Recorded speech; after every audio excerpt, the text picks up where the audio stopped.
What's going on, guys? It's your boy Humble Warrior checking in with you today. Doing a video concerning the Dolphins Titans game. Unfortunately, today Dolphins did lose 34-3.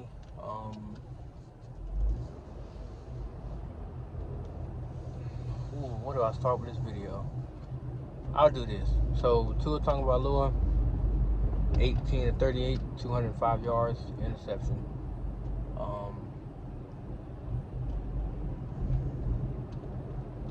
Played like shit today. Played like shit. He was off most of the throws. Threw a couple behind receivers. I could tell that he was flustered a little bit, frustrated.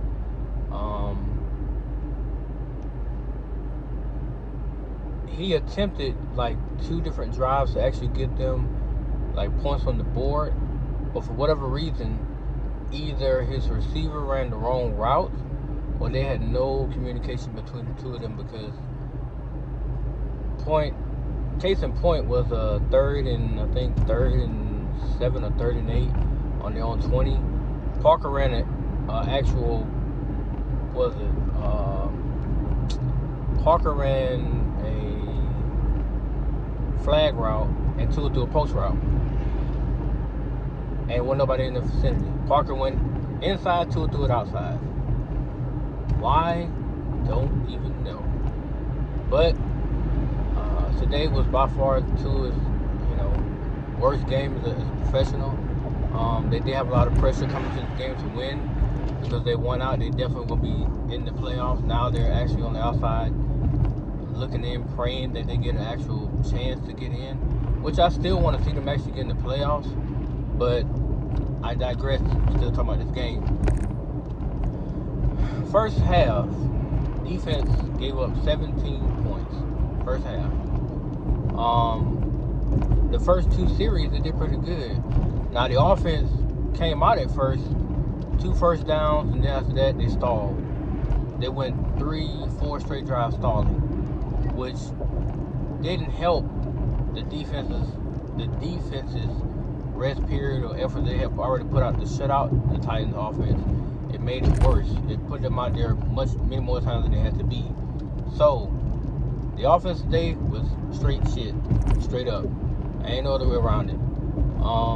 I will say this though, the Titans got a lot of calls that shouldn't have been given to them. And on that, when they was down 17-3 on that fourth and 11 play in the third quarter, when Parker literally ran a slant route and beat the guy literally grabbed him. He held one arm down while Parker was forced to go down to the ground trying to catch it, and no call. That's how I kind of knew that they were gonna make sure that Miami wasn't gonna get in the playoffs, period. And the Duke Johnson thing, the boy ran wild the first half. He had like 41 yards in the first half. He did not get back in the game till like the fourth quarter. So at this point, I pray they do beat New England, finish the season, 9-8. But there are a lot of things that got to change. And after watching this game, it's very clear. Tua needs help. He needs receivers that's gonna get off their coverages and help him out. Give him some kind of window to throw into. Parker is not that dude. Gronkowski is not that dude. They're just not. Now I watched all last season where he threw in the tight ass coverages, windows and everything else. Every now and then he was able to roll out to his left, which is what they did all season last season when he was playing, and get him windows to throw into. For some reason this year they went straight to the RPO game, which is one of his strengths, but at the same time it's a total weakness, because defenses will take away the short game and force him to throw deeper. As he showed you in that dime he threw the damn water 45 yards later, he can do it if you give him the weapons. So people that keep bashing him, talking about, well, he can do this, he can do that today. Bruh, the man literally, to me, he played like shit today. He had 2 dumbass turnovers, an interception and a fumble. And he had another near fumble where they knocked it out of his hand. Tua's got to learn to stop going through the motion of trying to get the ball out and just tuck and run. Because that trick play they did down at the 20 or 25, all you do is run. He could have got maybe a yard or two, a slid or whatever before Dupree got a chance to hit him, but he preferred to try to throw it back to Waddle, and then old boy hit him, from behind on his arm. So that stuff he has to learn how to eliminate, because in the NFL, any kind of turnover is costly. So the first fumble, the ball just slipped out of his hands. It is what it is. It's wet. It is what it is. The second one, no, that can't happen. You can't let somebody slap the ball out your hand when you attempt to throw the ball. So I'm not gonna give him a pass on that. That's on his ass. That's on Tua, and I'm the number one Tua fan probably in the world, but that's on him.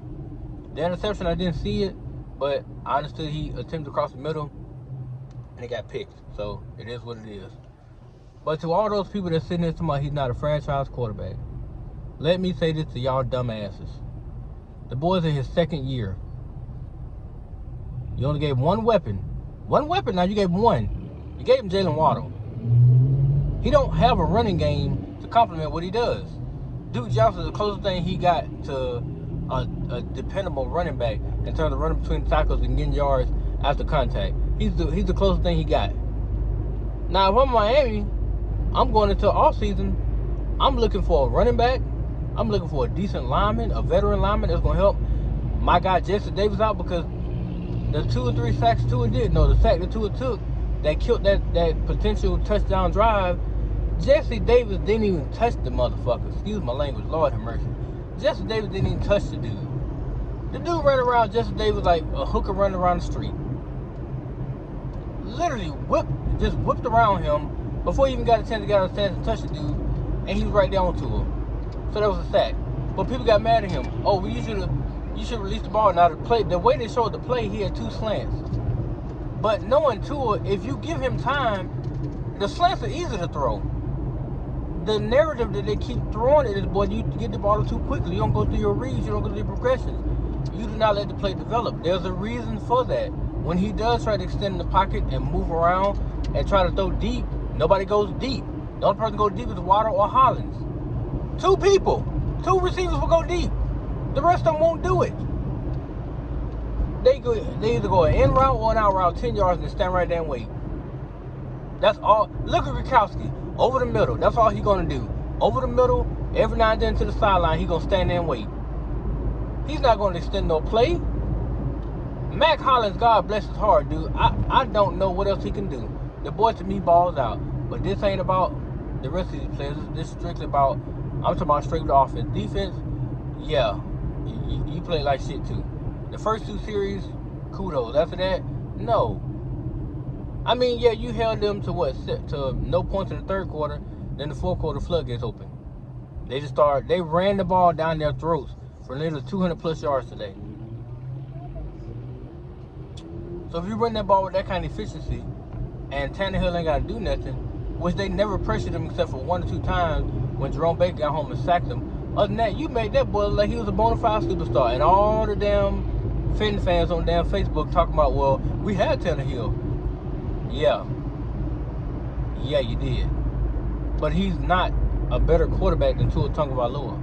I said what I said. The boy's not better than him. The only thing is they gave him King Henry. They gave him A.J. Brown, who's a stud at receiver. Who's a stud, which is the same thing Jalen Waddle is turning into as a rookie. Jalen Waddle, it was 3 people today sticking that boy at one time. They shifted coverages all around him today just so he wouldn't get off. Then he had that long bomb play where the dude wouldn't sleep on him basically in a coverage 2 look, and he split the safety in the corner, and no, he split the safety in the corner and caught that deep ball. But for the rest of the game, he was blanketed. They would not let him get off because that's Tua's number one guy. So they wouldn't let him get off, which I don't blame him. But people just keep with this stupid narrative about this boy. I don't get it. Yeah, he made dumb mistakes today. He did. He made some stupid ass mistakes. But at the end of the day, this game right here is gonna make him better. I don't think he's gonna break or crumble based on what happened to him today. I don't think so. I really don't think so. Because to me, you led a one-dimensional offense, which is predicated on Waddle getting separation from people, so he can make plays so everybody else can get their touches. Because the entire game, who's he throwing to? Parker. Orger, every night and then Gronkowski, and every night and then Darren Smite. The rest of them boys, Isaiah Ford, I think got like 1 or 2 targets. He caught 1, and that's all I saw. The rest of them boys, they don't even get a chance to sniff the ball, because Waddle gets 90-some% of the touches, because he can separate. He can get one-on-one with a guy and get off him and get out and get into his breaks, and Tua hit him on the money. He keep going. So I'm like, this Tennessee game, it was BS to me. It was, but the more prepared team won. I mean, Tennessee had the more physical ground attack, but Miami Dolphins, why the hell did y'all abandon the run game completely in the second half when Duke Johnson was getting for 4 yards a pop? To me, at some point, you got to start thinking. You still got, just like Big O said it, and I agree with him. It's time for Coach Flo to go. He was chewing Tua on the sideline because Tua took a sack, and Jesse Davis whipped on a block.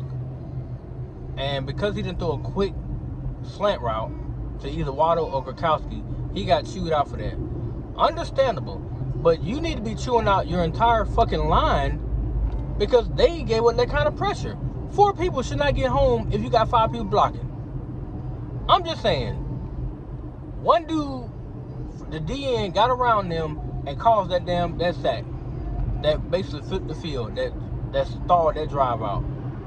But you know, Tua gets smashed for that too. Duly noted. So I'm like, bruh, at some point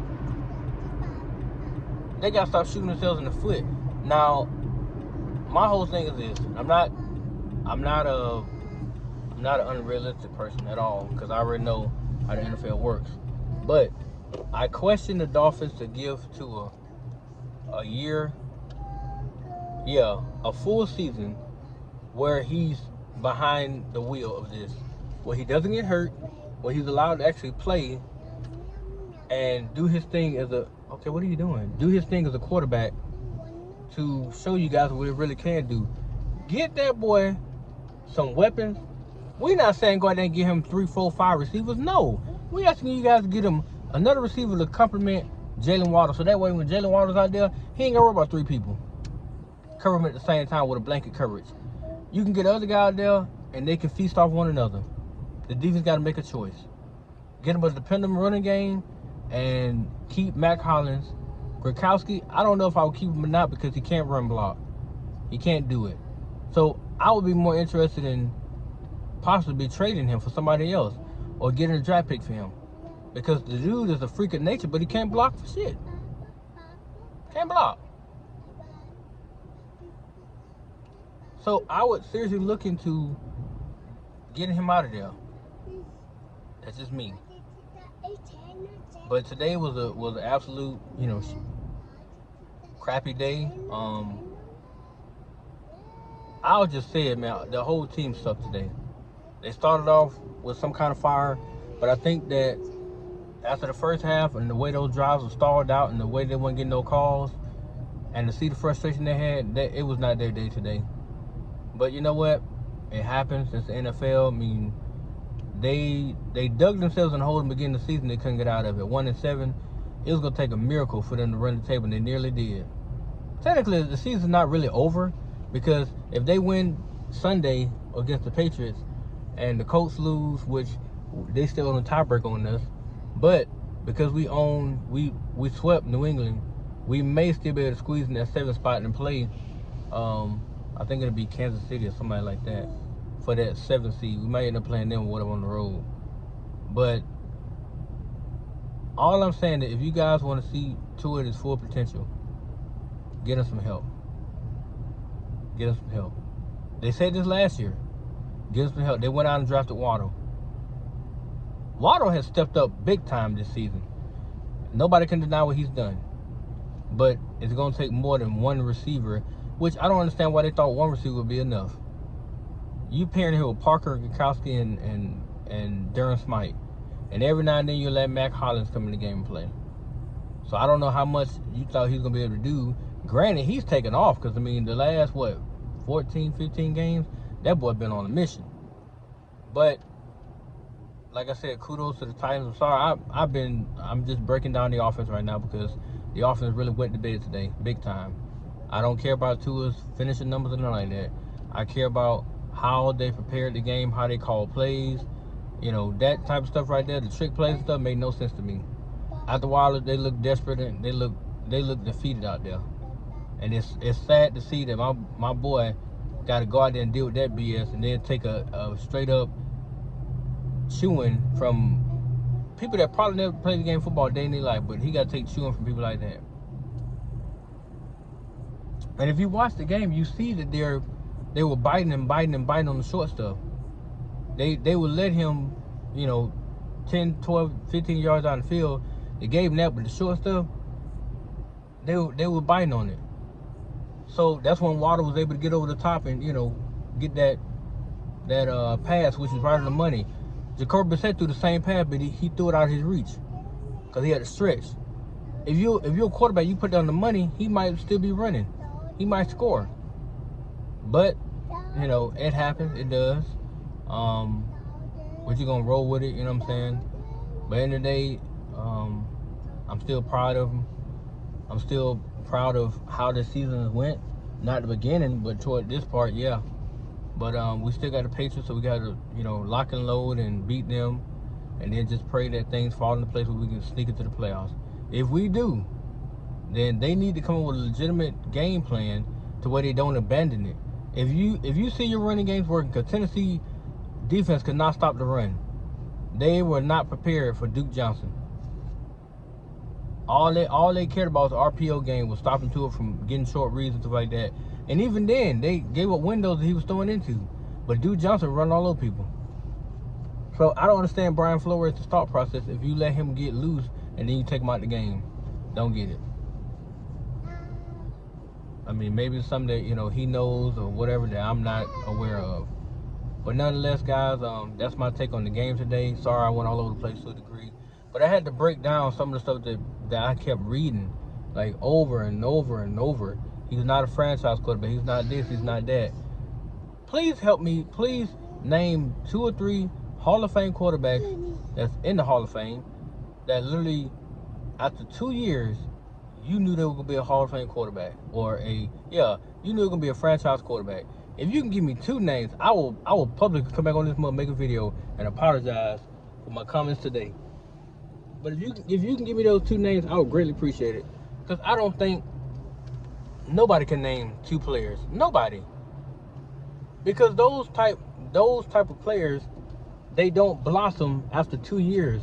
It takes some time. Now they might make a splash here and there in terms of their playmaking ability and stuff like that, but it takes time. Year 3, yeah, okay. Year 3, you need to be making that, that splash to let people know, yeah, I've arrived, I'm here. But you do that through the draft and through free agency. The signings you make and the chemistry you build through the training camps and stuff like that lets you know what type of team you're going to have. If you don't break up the core that you already got established and you build and put pieces around him that's going to actually connect and that's going to actually make this offense get better and flow more efficiently, then you will start to see the Tua Tagovailoa that everybody saw in college. When they say everything around him, and I know for a damn fact he didn't. But people will sit there and say that just like the 4 horsemen they had, Judy, Waddle, Ruggs, and Smith. But if you guys can go back and look at that LSU game, look at the Clemson game, Jared Judy didn't do a damn thing, neither did Henry Ruggs. It was a Devontae Smith show. But you got Henry Ruggs, you got, Ruggs, Judy, and Smith, and Waddle. Waddle was just a freshman, so no disrespect to Waddle, but you got Ruggs and Judy, who supposed to be the 2 nation's best receivers. But they got blanketed. And Smith ate the entire game for 200+ yards in the LSU game. But the narrative is Tua got everything around him. I never said put everything around him. No. But your line has got to be better than what it is. Damn near, they can't run block. They can barely pass block.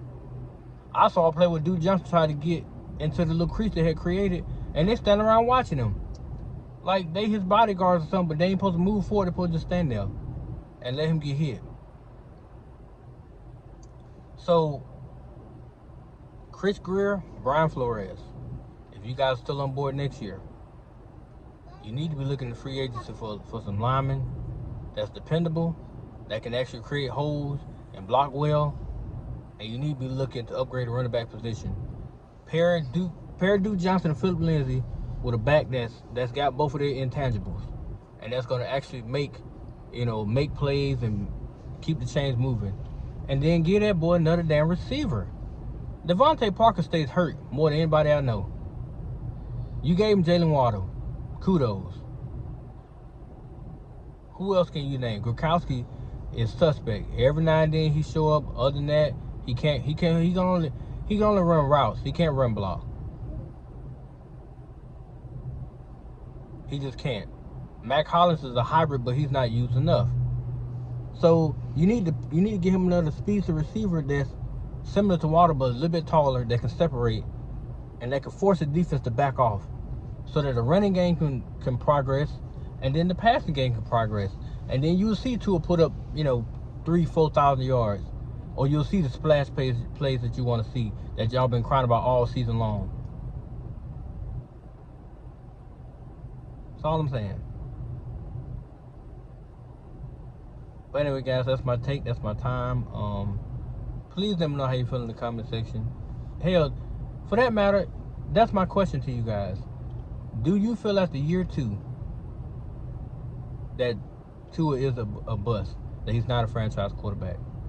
Let me know your honest opinion. I don't mind responding. We can go back and forth about this. I don't care. My honest opinion, no, he's not a bust. He's not. 19 games does not determine you being a bust. Now, year 4, he's still doing the same thing, and they got the same record, then yeah, that was a wasted project. But I don't feel like he's going to go, 3-4 years in the league without making the playoffs. I just don't. He's only in year 2. And to his detriment, Brian Flores is the reason why they fell into a 1-7 hole. So Tua was hurt. After the Patriots game, he got hurt. He was not out there for those losses. He was not on the field. So why the hell is this shit getting laid at his feet? They won, regardless of what you say, they won 7 in a row. Yeah, the competition wasn't that great, but they won every single game leading up to today, which got them back in position to make a playoff push. They happened to lose 2 stupid games, the Colts and Raiders. I know for a fact if Tua was out there, they would have won them games. He would have got them in position to score. Because both of those defenses aren't great. Just saying. So he would have helped them win those games, which Miami would be in a better position in terms of where they're sitting right now. They're the 10th seed. They easily be the 6th, even with the loss today. If they just had beat the Colts and Raiders, they would own the tiebreakers of both of those teams. But because you guys don't build around the structure you're trying to create from the bottom, you have to build around it. How the hell you make a building with no foundation? Just gotta ask the question, man. Just gotta ask the question. Anyway, like I said, let me know what you think in the comment section, please. I just want to know. Peace.